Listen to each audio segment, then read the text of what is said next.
So I'm here with Jacques, just here to listen and learn. So I'm genuinely curious about your journey, especially coming all the way from Netherlands to, in South Africa. You've just completed 3 months of an inpatient treatment program. I would like you to take us back to the beginning. What were your first thoughts and feelings when you arrived in South Africa for the treatment?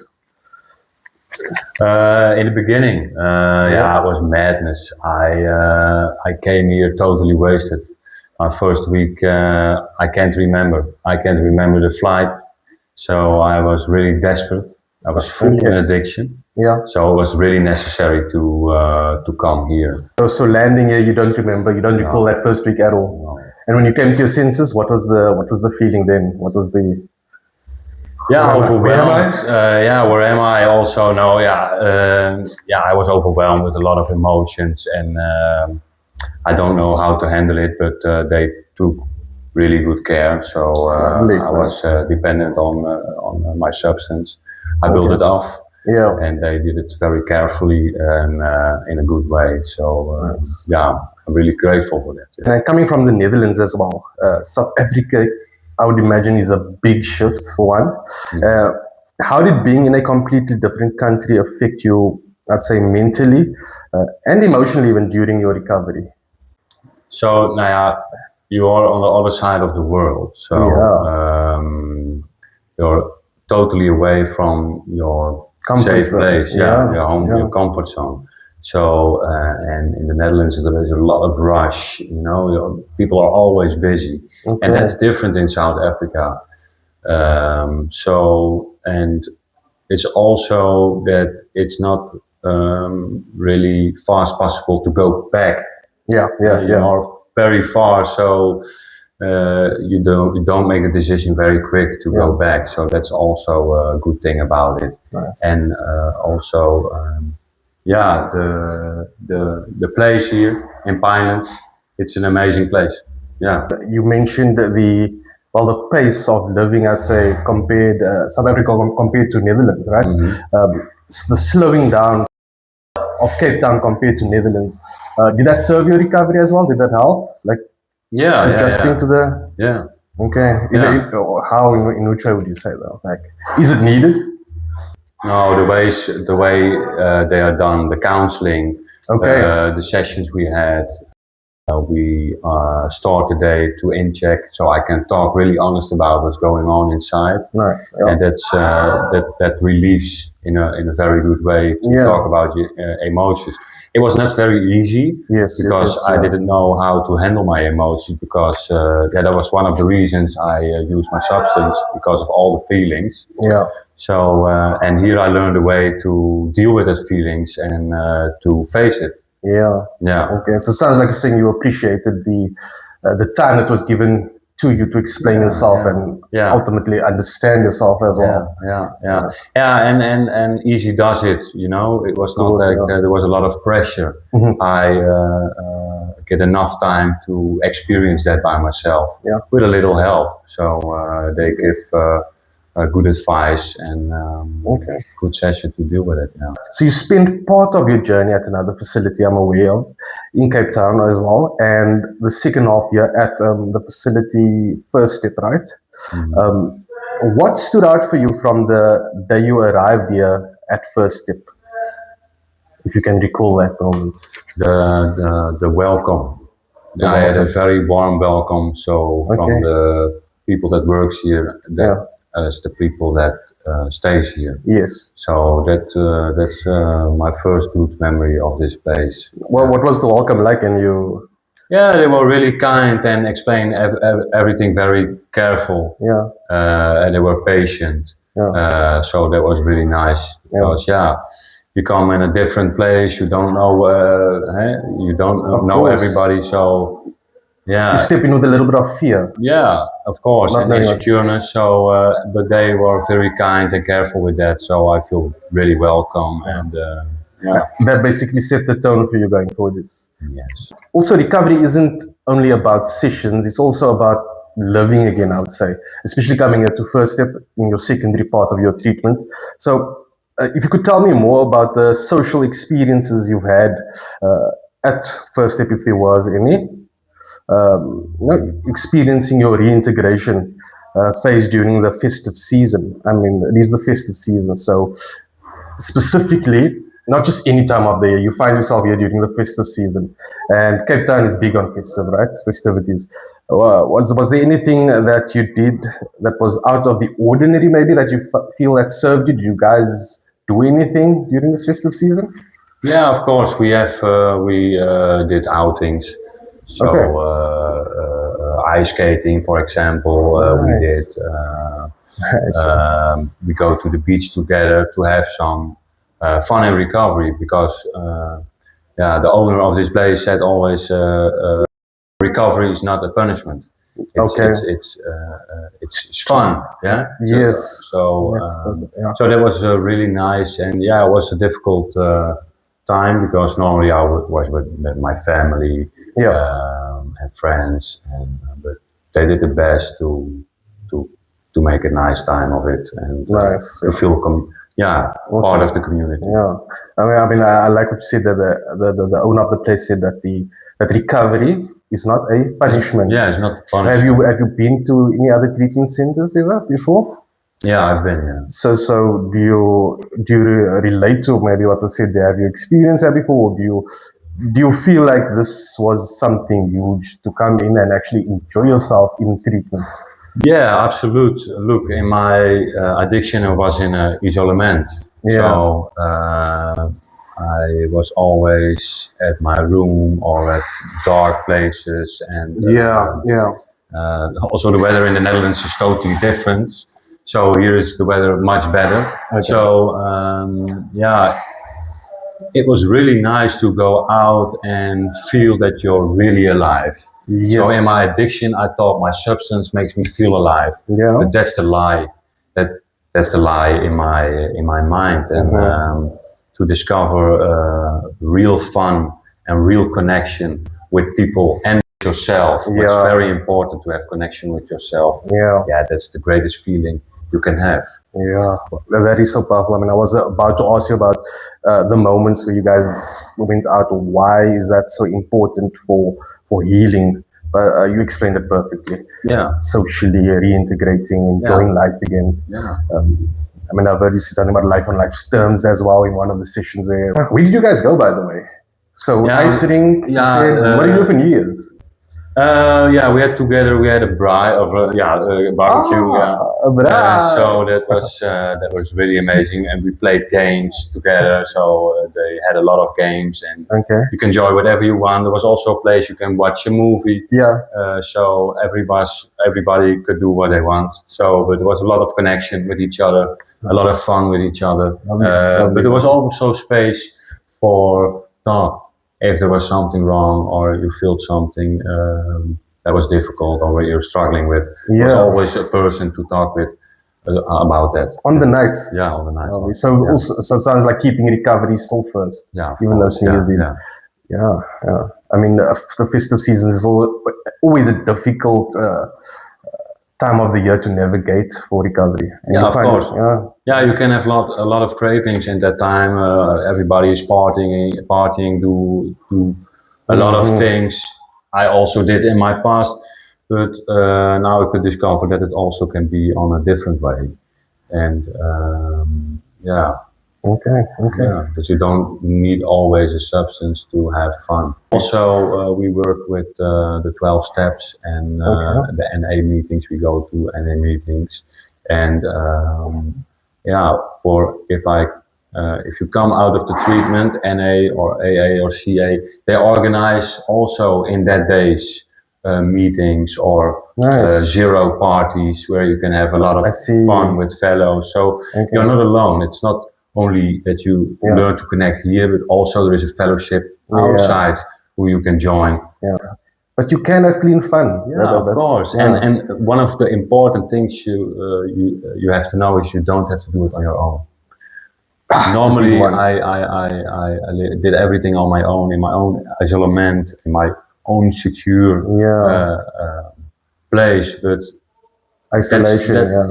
It's not needed anymore. You can ask for help, and it is difficult because in the beginning I have to learn to ask for help. Yeah. But ask for help is not a weakness. What you taught before in your old life, it's just a strong part of Yeah. human. If they ask for help, Yes. it's a good thing. It takes strength to ask for help. Yeah. Exactly. That is so true. That is so true. Yeah. So then, I mean, when you arrived here as well, during your entire stay, do you remember the moment where you felt like, okay, I actually belong here? And what happened at that moment? Did you recall? Can you recall that moment? Yeah, I can recall that moment. That was a moment that I realized that I don't have to do it on my own anymore, but also that I don't have to fight anymore.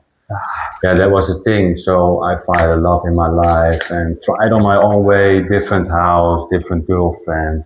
Yeah.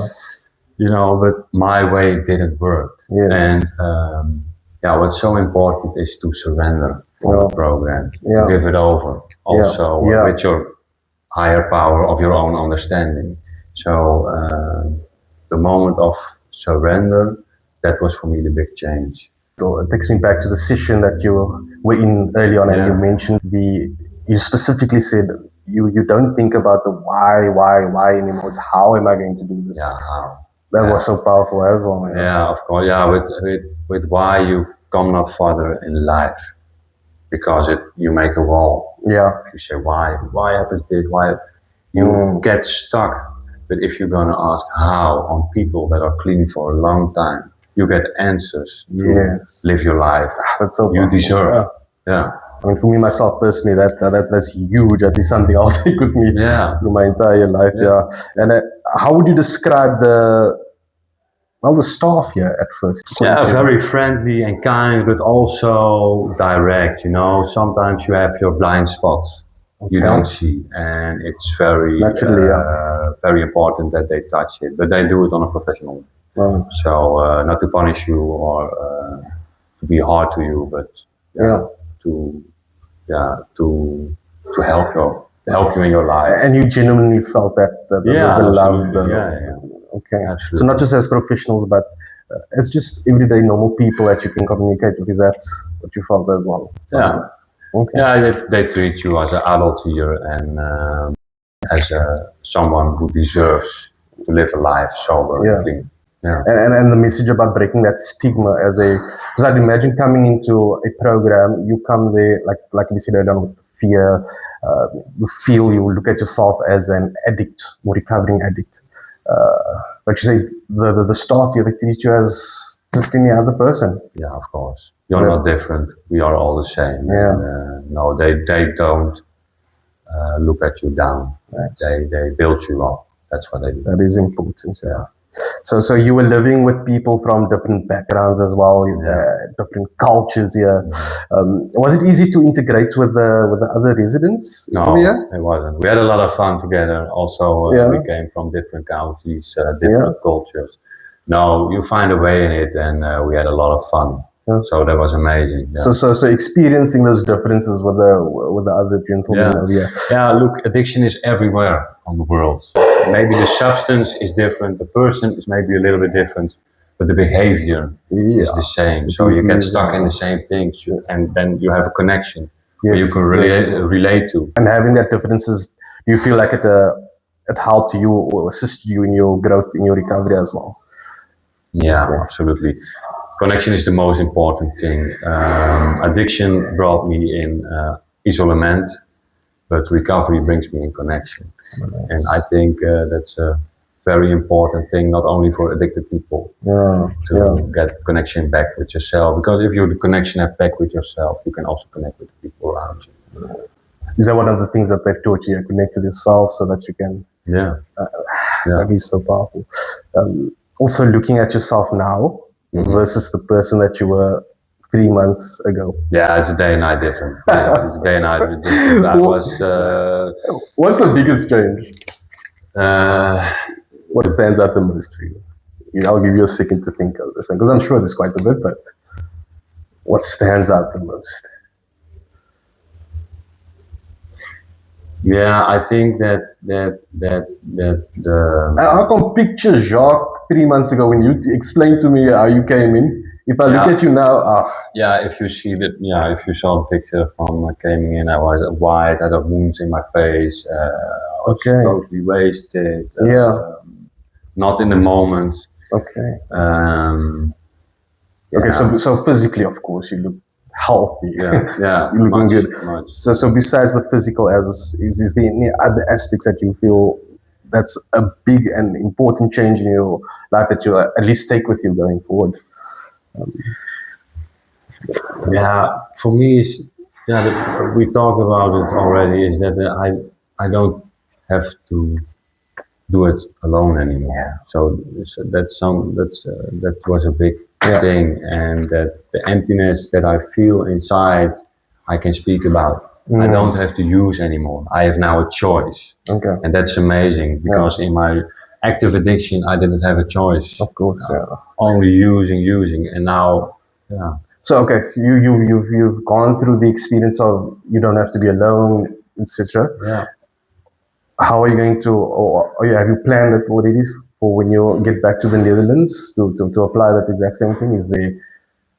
Yeah, I umarmed the NA, Okay. the Narcotics Anonymous. That's an amazing place. I go to a lot of meetings also. Here I did online and physical. Yeah, yeah. And I'm gonna continue that in the Netherlands because Narcotics Anonymous is worldwide. You have everywhere meetings, so Yeah. there's everywhere fellows where you can relate to things.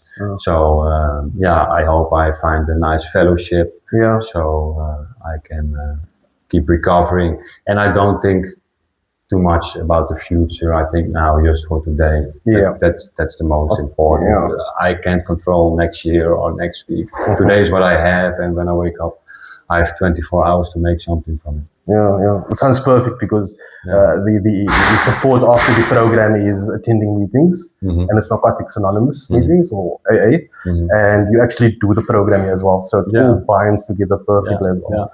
Yeah. So I think then it leads me to ask you, if someone was watching this who might still be suffering with addiction, what would be the one thing you'd want to say directly to them after going through this journey? Yeah. I had a lot of moments in my active addiction that I feel hopeless and that I thought I can't make it. But it's a lie from your addiction to keep that in that nervous spiral, you know. So, but there is a way. There are places in South Africa and the Netherlands where you can recover and get your life back again. And yeah, I wants to motivate the people to do it because you deserve a life with connection and with your loved ones. Yeah. So make that move, make that call, reach out, whatever it is you need to do. Yeah. You don't have to do it on your own, and there are no hopeless persons. Everyone can recover if they want. That's powerful. And then finally, knowing what you know now, would you recommend a place like this, well, or specifically First Step rather, to someone from the Netherlands or elsewhere who's considering treatment abroad? Absolutely. And and why maybe? Because I find myself a little bit here. I have a long way to go, but I could make a little foundation. Yeah, so that's the most important thing for me. So yeah, I would advise this place. Thank you so much, Jacques, for sharing your story so honestly as well. I genuinely wish you nothing but the best, strength, peace, continued growth on your journey of recovery as well. You've done the hard work, I'd say you pretty much got it. So put the effort from your addiction in your recovery. That's the change. And I think we'll leave it to that. And that's much better. That's perfectly said, Jacques. Thank you so much again. You're welcome. You have this.